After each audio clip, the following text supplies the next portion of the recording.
TV Spotlight. Whatever Happened to the Likely Lads?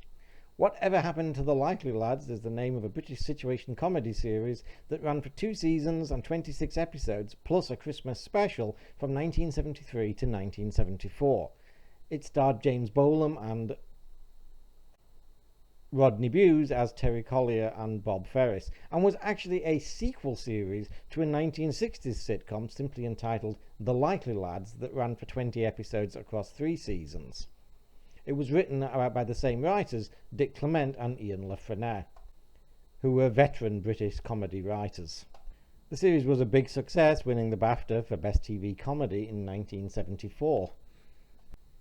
Despite being a sequel series and featuring the same characters and lead actors, the sequel series was noticeably different in tone from the original 60s show, which had essentially been a broad comedy about 2 young lads on the raz, while the 70s show was a somewhat more mature, often downbeat comedy, dealing with melancholy and the reality of the loss of youth as people get older.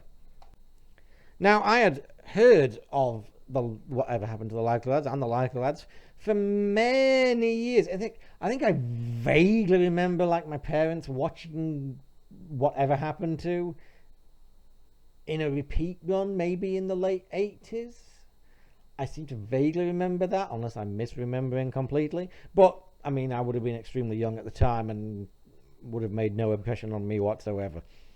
I've heard of it for a very long time, but never seen it until the mid to late 2010s, when during a time when I was investing in retro series and finding some absolute gems like Callan and Secret Army, and I decided to take a punt on the complete box set of Likely Lads and Whatever Happened to the Likely Lads.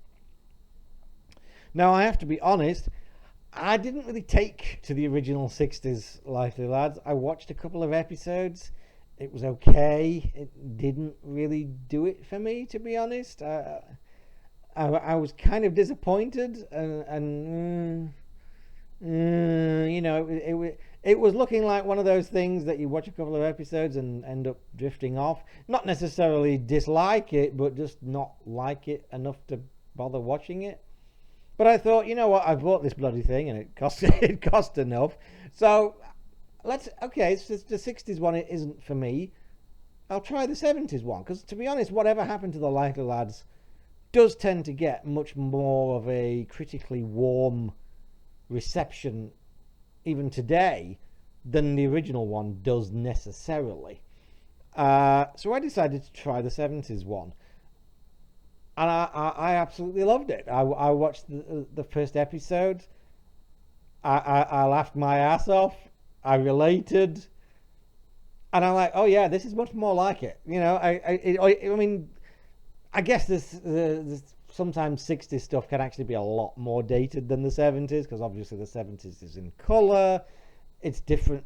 The original show was also completely studio bound, whereas there's a lot of location shooting in Whatever Happened to the Likely Lads. So it just feels a bit more modern. But I think it's also it's also, as noted, the tone is very different. It's anyone over 30, let alone over 40, can relate to the idea of the best days possibly being behind you, losing your youth and looking at the world and modern society and thinking, is this it? Really? I can certainly relate to that.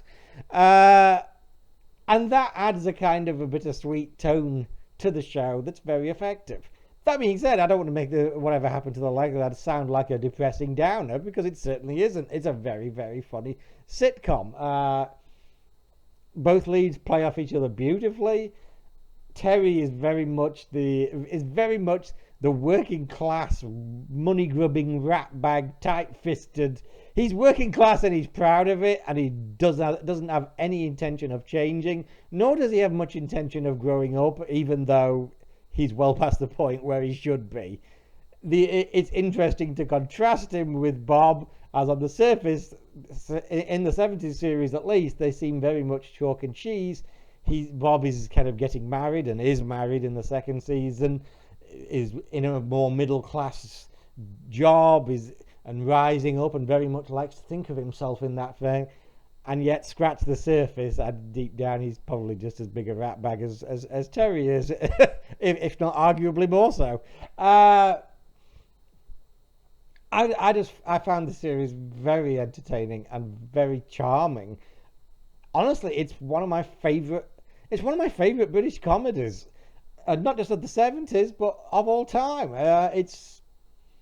I'm really, really glad I took the punt on that box set. Because, like I said, I wasn't sure. It's always a punt when you're buying stuff from the past, or even today, really. Let's face it, blind buys are always a punt. You never know what you're going to get. I have found that, generally speaking, I prefer older stuff these days, because most modern television is filled with shite. But there's always occasions when it doesn't work, and like I said, for the watching the 60s episodes at first, I thought this might be one of the ones where I'm like, yeah, I'm not really going to gel with this. But I absolutely fell in love with whatever happened to the Likely Lads.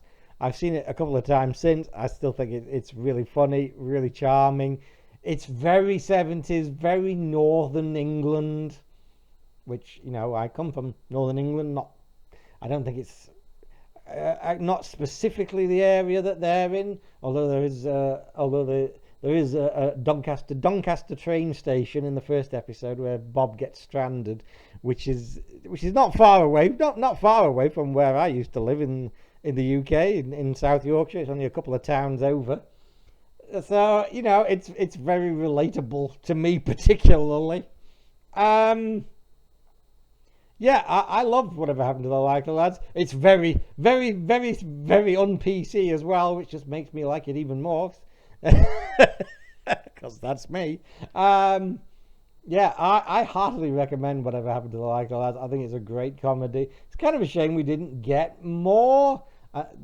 It's kind of murky as to why we didn't get any more. Whether they just didn't want to do any more. There was rumours of a falling out between the two stars that persisted right up until Rodney Bew's passing. But who cares about all that shit? I mean, to say that we only got 2 seasons, at least they were like fairly longish seasons. So really, we got 20 odd rather than there were like 13 episodes per season, as well as a Christmas special, rather than the standard 6, which seems to be a case in a lot of British sitcoms. So we got a fair smattering of it. I mean, really, we got more than, say, Blackadder, which ran for 4 seasons. So, yeah. Anyway, I love whatever happened to the Likely Lads. Anyone who loves British comedies, particularly old school comedies, I heartily recommend giving it a go.